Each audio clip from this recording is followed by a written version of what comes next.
Dinosaur తగ్గినట్టు అలా అరుతురేటి? ఎవడాడు?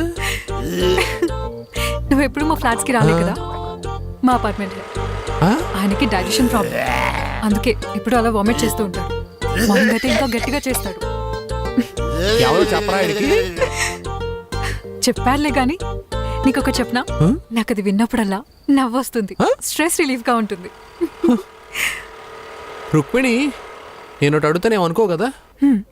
ఇప్పుడు మీ ఫాదర్కి మన లవ్ సంగతి చెప్తానంటున్నావు, నీకు ఆ ఫ్రీడమ్ ఉంది అంటున్నావు, మరి స్ట్రెస్ సంగతి కూడా చెప్పొచ్చు కదా.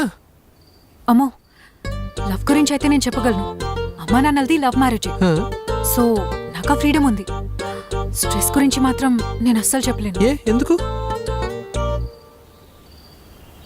సరే ఓకే, నీకంత పర్సనల్ అయితే కనుక చెప్పొద్దు, ప్రాబ్లం లేదు. సరే, నీ ఒక్కడికి చెప్తున్నా, ఎవ్వరికి చెప్పకూడదు. మరి సరే ఏంటి? నేను స్కూల్లో ఉన్నప్పుడే అమ్మ చనిపోయింది.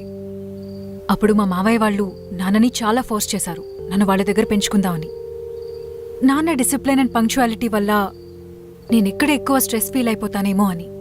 కానీ నాన్న మాత్రం వాళ్ళందరికీ ఒక మాట ఇచ్చారు, నాకు ఎలాంటి స్ట్రెస్ లేకుండా పెంచుతానని. అలాగే పెంచారు కూడా.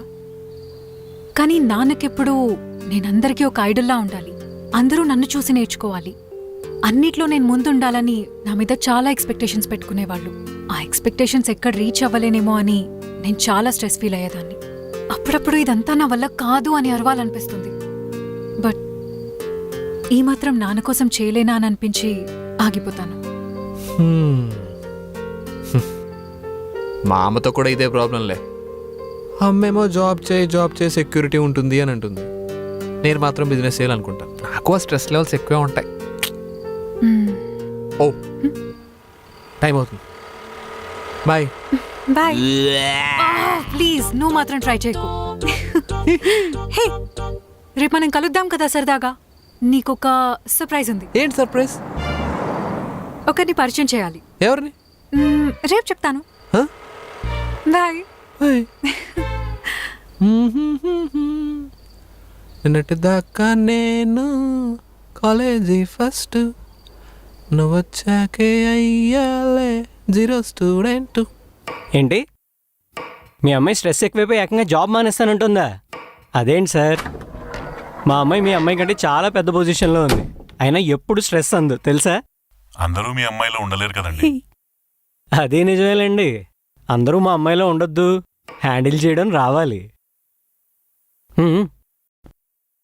సరే సార్, మీ అమ్మాయికి మా అమ్మాయి నెంబర్ పంపిస్తాను, ఒకసారి కాల్ చేయమనండి, తనే గైడ్ చేస్తుంది.